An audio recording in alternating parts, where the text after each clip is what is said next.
It's time for another Out and About with Jamie Grout podcast, and this time around we'll be talking with Greg Woods with the state of Iowa, and he'll be giving a program at the Newton Public Library. If you're listening to this today on Tuesday, then you should know the program is at the Newton Public Library, and it's called A Public Health Approach to Alzheimer's and Dementia, and it'll be getting underway at 5:30 at the Newton Public Library.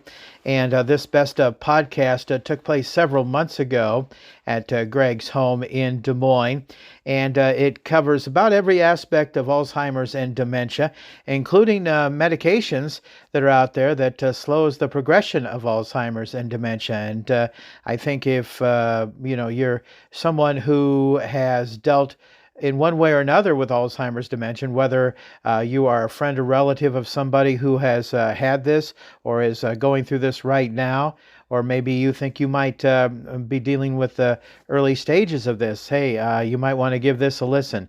Again, check this out. Greg Woods from the state of Iowa. We'll be getting to this in just a couple of moments, but first, a word from our sponsors, including Ryan's Tire and Auto on First Avenue in Newton. At Ryan's Tire and Auto, they take great pride in delivering more than just tires and vehicle maintenance. They provide an unwavering commitment to great service every time. As a locally owned and operated small business, they understand the importance of building lasting relationships with their valued customers at Ryan's Tire and Auto on First Avenue in Newton.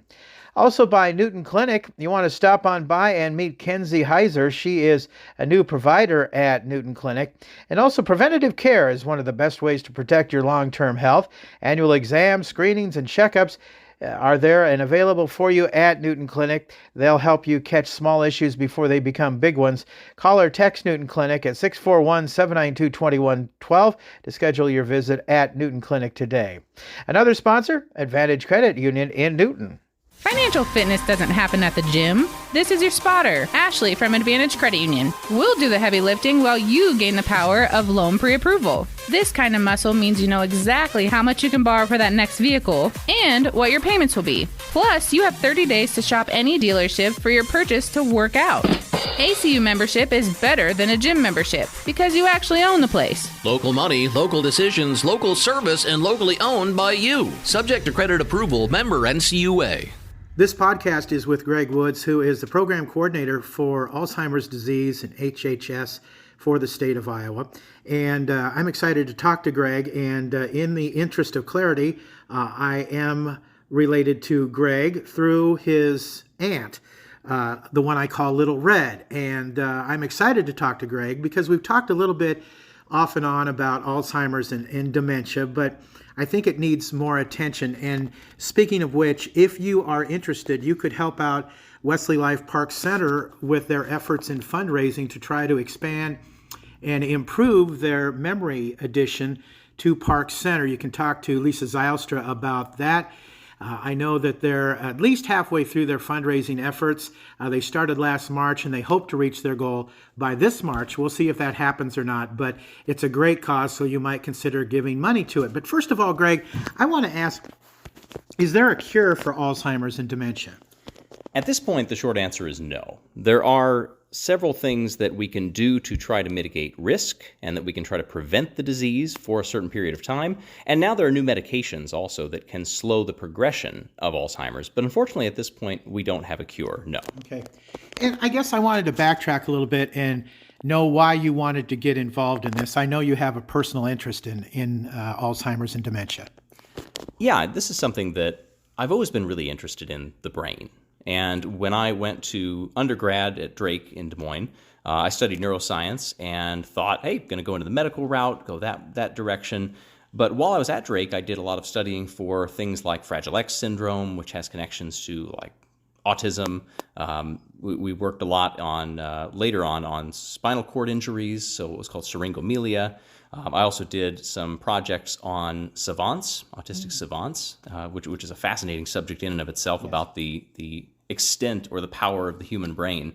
And then Eventually, down the road, I went into some public health, did a bit of med school, really didn't like it, and then ended up switching to community and behavioral health. So at the heart of that is working with people, with communities, trying to make a difference on stuff at the grassroots level. And that really appealed to me. And then shortly after I graduated, position opened up in Fort Dodge for the Alzheimer's Association, and I jumped right in. And by the way, if you want to see a story about savants, see the movie Rain Man. Oh, yeah. Because that kind of explains a little bit about what that's about. But Greg, I know also that you kind of had a personal family interest in Alzheimer's and dementia too. Tell us about that. Well, I feel like I've had several different connections over time. In addition to some relatives who were affected by dementia, especially later on in life, have some family friends as well, some members of the community also who have had different types of dementia. So I feel like there's actually several different angles that I could take with that. And that's unfortunate in itself, but it really helps to drive what I'm doing and what I'm interested in doing, because you get to see it firsthand, and you know that one person's story is just that one person's story, but there's so many others that are going through very similar things, and it's difficult for all of them. So a question is, how do you know the difference between forgetfulness, which I have and I worry about as I get older, and having Alzheimer's and dementia? Generally, when we talk about the changes in our brain as we age, that tends to be more of just the occasional forgetfulness. I mean, people don't really stop and think that their brain is just as much a part of their body as their skin that's going to get some wrinkles or their hair that's going to get gray. You know, we just anticipate that that's part of aging. But the brain's going to age too, whether we want it to or not. So some of that does lead to a bit of forgetfulness, or it maybe takes a second to think about something and go, hold on, is it Wednesday? Is it Thursday? Okay, is it what day of the month is it? Hold on. That happens. Forgetting names totally happens. Forgetting where you set your car keys, that happens. When we talk about things that are different from normal aging, these are more concerning issues. So it would not be the occasional bit of forgetfulness, but it would be, not only did you forget where you set your keys, but maybe you don't recognize what your keys do when you see them. Or classic story is somebody who's had the same job day after day for 20, 30 years. They go in one day, they don't remember how to turn on their computer. They don't remember what that first step is that they've done every single day forever. Those are bigger things.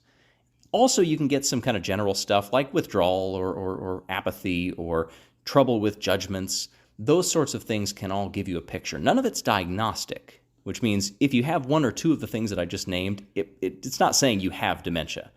But if you do have those things, it's worth getting checked out, because some of those causes can be reversible if they're not dementia. And that would be great if you can get those fixed, whether it's through changes in nutrition, vitamins. Maybe it's treating mental health. Maybe it's an infection. Lots of things can cause trouble with cognition, trouble with thinking that aren't dementia as well. Doing crossword puzzles and Sudoku and that kind of thing, can that help? Very common question. And the way I always answer that is, if it's a challenge, then yes. When we talk about working out our brain, it's just like a muscle. If you go to the gym, you're not going to pick up the lightest barbell and just do it a couple times and call it good. You want to push that muscle out of its comfort zone. Same thing with the brain. So if you are an expert at crosswords, no trouble doing them at all, you're doing Sudoku on expert, and you can be watching TV and you can be doing other things at the same time, it's probably not pushing your brain in a way that's helpful. It's better than nothing, but I would say go for the things that challenge you, especially if there's an interest in those things. Try to learn something new, try to work on something you've never done before. Push it out of its comfort zone, that's going to have benefit.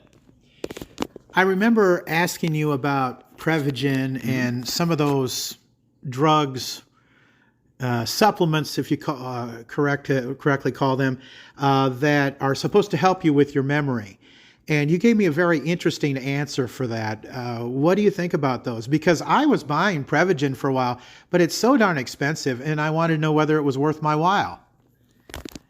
Generally, with things that are considered supplements or herbals like that, the core of their claims legally don't have to be proven. So the way that they are set up within the FDA, within the federal government, they don't actually have to show that what they claim to do, they actually do. So most of the things that are out there, they talk about very carefully with how they describe the memory changes. They don't say they're going to cure Alzheimer's. They don't say they're going to reverse dementia. But what they will very carefully say is they will help you think, basically.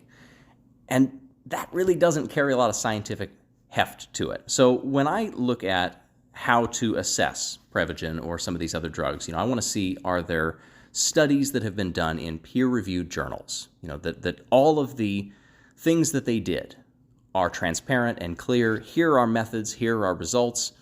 And we just don't have that for a lot of these medications. Now, the placebo effect can be a very powerful thing. So for some people, that if they think they're getting a benefit from it, their body might be getting some benefit from it just from believing that it's doing something. But in most of these cases, those actual medications, it would be tough to know whether they are actually making a difference. Greg, how does exercise fit into trying to prevent Alzheimer's or dementia? Over the last 5 years especially, I would say, one of the changes that we've seen to risk factors is blood pressure has worked its way up toward the top of the list. Several really neat studies about this on why that is the case, but it keeps coming back that what is good for the heart is good for the brain.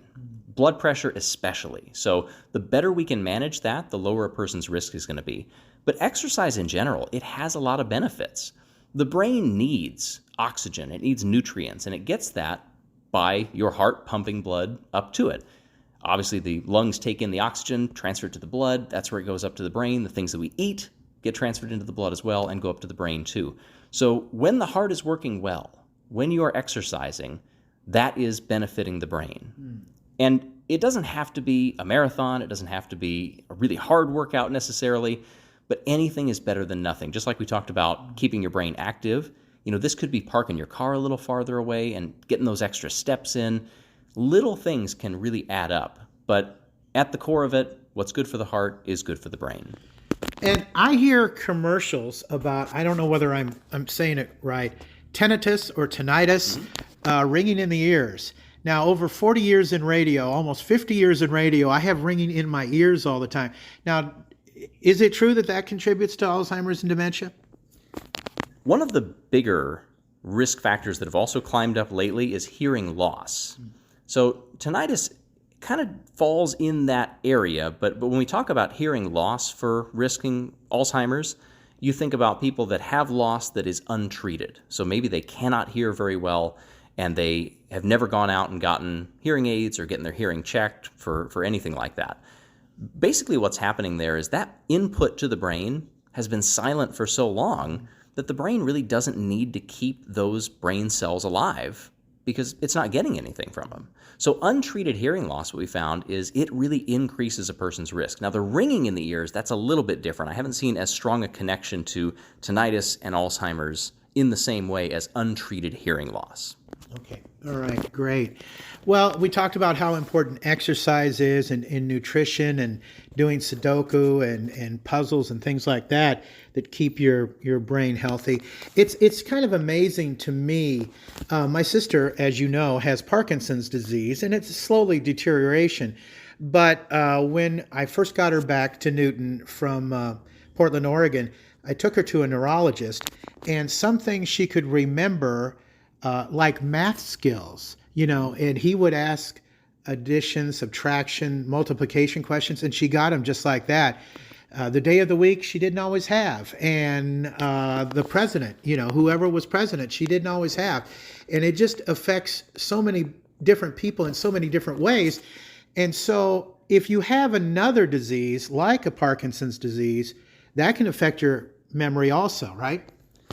It can, yes. So Parkinson's would fall under, some would call that a pseudo-dementia, because it is affecting a part of the brain's function. And just to be clear, because this is a very common question we get, when we talk about a dementia, we're talking about conditions that affect the brain. And then when we talk about Alzheimer's or Parkinson's, those are specific types that would fall under that umbrella. So I get that question a heck of a lot because we really haven't done a great job over the years of using those correctly. We just kind of use them interchangeably, but it's not totally correct. But when it comes to other things that are going on with a person, what we call comorbidities in public health, that has been shown to increase risk as well. So if people have chronic conditions, if they have things that are affecting them on top of their regular health, then that can definitely increase a person's risk for dementia too, if it's untreated. Tell us about ongoing research in terms of Alzheimer's and dementia, Greg. Any progress being made in that regard? Well, I mentioned at the outset that we now have a few medications that are on the market. These are kind of game changers compared to where we have been.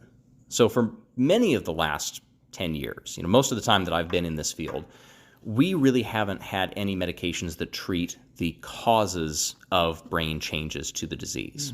What we have are medications that treat the symptoms, but they don't slow down what's happening in the brain. These new medications do. So that's a big change. The idea behind these is in Alzheimer's, and this goes back to the beginning of when we first noticed the disease scientifically back in the early 1900s, there are two types of protein that tend to build up in Alzheimer's disease. And it's protein not like meat that we eat, but it's the type of protein that makes up our cells.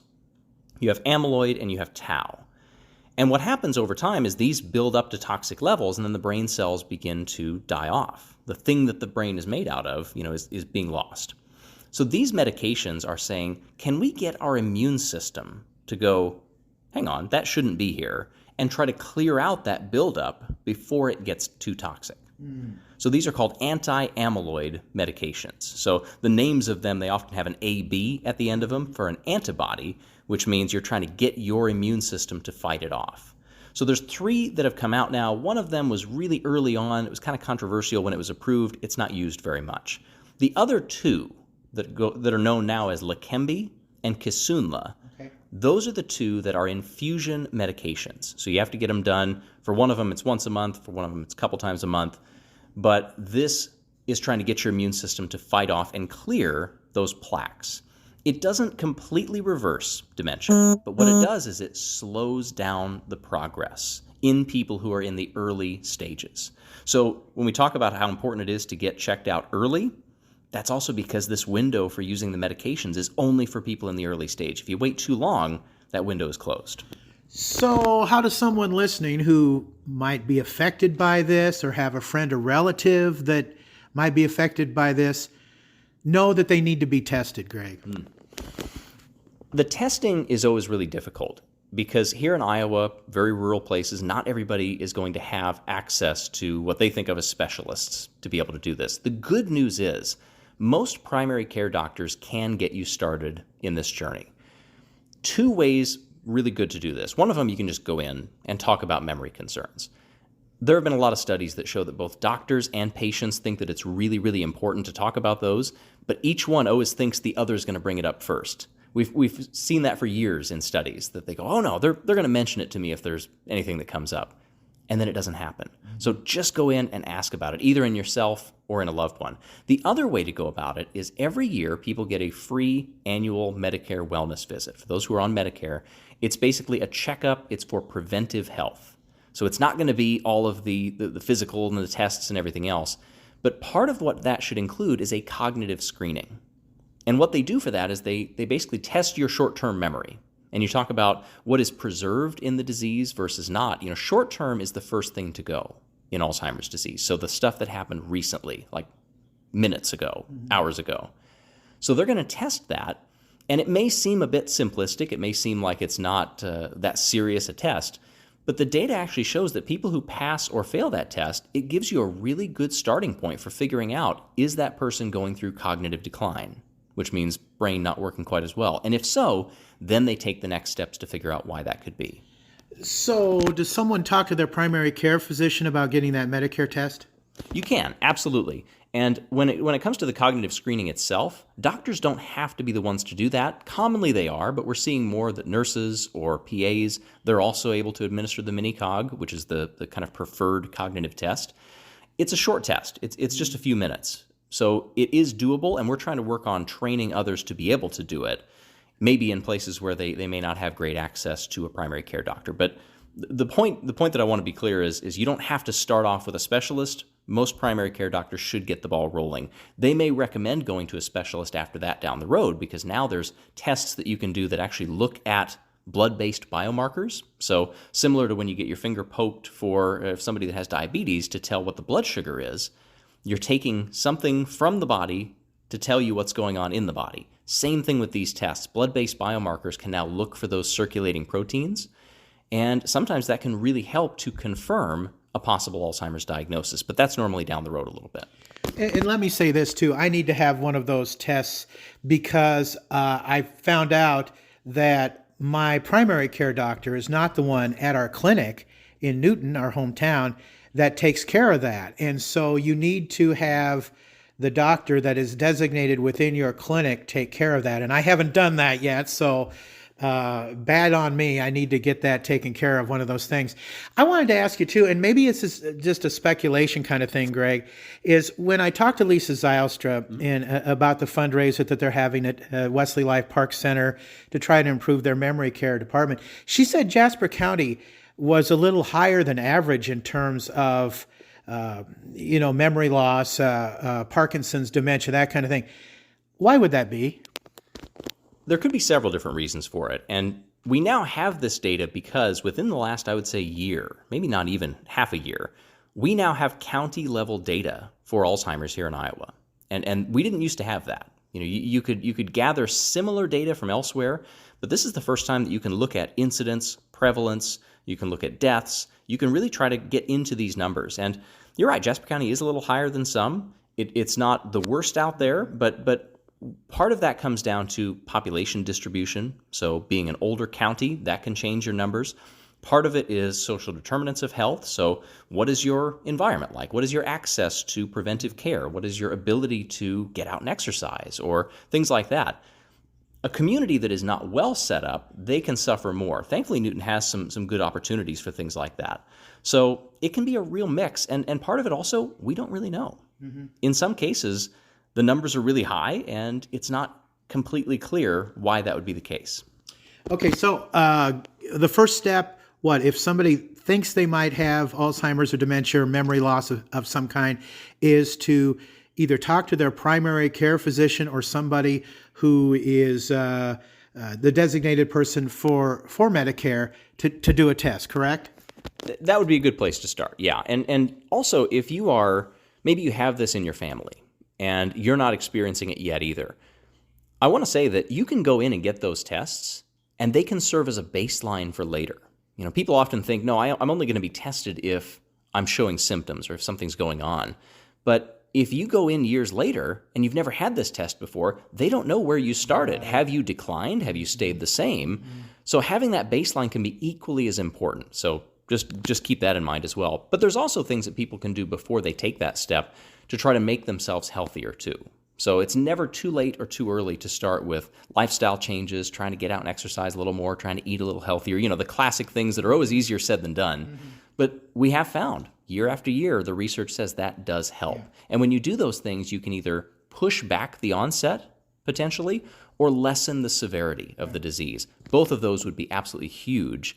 But yes, any memory concerns at all, even if it's not happening yet, but it's in your family, doesn't hurt to go in and get it checked out and really advocate for, I want to know, I want to figure this out. Some doctors will stop at, you have dementia. But as you hopefully now know, that is just giving you a classification. You need to know what type, because there are different types, there's different treatments. Certain things affect you differently. Frontotemporal is very different than Alzheimer's. Vascular dementia is going to be different than Parkinson's. So it is important to find out what type and to really drill into it. Well, great, Greg. I'm looking forward to speaking at our Newton Rotary Club on February 4th. And my first question I'm going to ask the Rotarians when I introduce you is, have you been affected in one way or another by Alzheimer's or dementia? And I expect at least 90% of the room will raise their hands. My grandmother Grout had it to the point where she sadly was, she died in her 90s. She lived a good long life, maybe not such a good, because she had Alzheimer's or dementia. And we had to mark her clothes with her name because she was going into other residents' rooms in the nursing home because she thought they were stealing from her. And it can really affect people. And I see TV commercials about how it can affect your personality too. So that it's just such a diverse kind of problem to have to deal with. If people want more information, how can they find out about that? There's several really good resources around the state right now. Obviously, we have the HHS website. You can search dementia on there, and that will get you a good list of what other partners are doing here around the state. Dementia Friendly Iowa, they have a dementia resource guide that is really good. The Alzheimer's Association, which is a nonprofit, they have a free 24/7 helpline that anybody can use, whether it's Alzheimer's or any other type of dementia or memory concerns. They can call them. They're over in Chicago is where they're based. They do really good work. And then they also have something online called the Community Resource Finder. So you can go to, I think it's alz.org/CRF. You put in your zip code, and it shows you what is closest to you in terms of different resources, whether it's AARP, Alzheimer's Association, in-home care, diagnostic clinics, whatever it is. It will show you by distance. Those are really good places to start. Your AAAs around the state too, so the area agencies on aging, they are very underutilized, but they are so good at what they do. There are 6 of them around the state, so each one specializes in counties. So we've got aging resources, but there's Northeast Iowa Area Agency on Aging, there's Pathways, there's all kinds of different ones. So check those out too. Greg, thank you so much for talking with us today. This podcast has been about Alzheimer's and dementia with Greg Woods. We'll be wrapping this up here in just a moment, but before I do that, I want to remind you, of course, you can always find these podcasts on all the different platforms, Spotify, iHeart, Amazon Podcasts, and all the others, plus our website, outandaboutwithjamiegrout.com. And Greg and I will be doing a video shortcast in just a few minutes about this very, very important topic about Alzheimer's and dementia. This podcast also sponsored by Lynette Baker, Halo Branded Solutions, Jersey Freeze in Monroe, and Westside Java Coffee Bar. Until next time, grrr, out is out. See ya.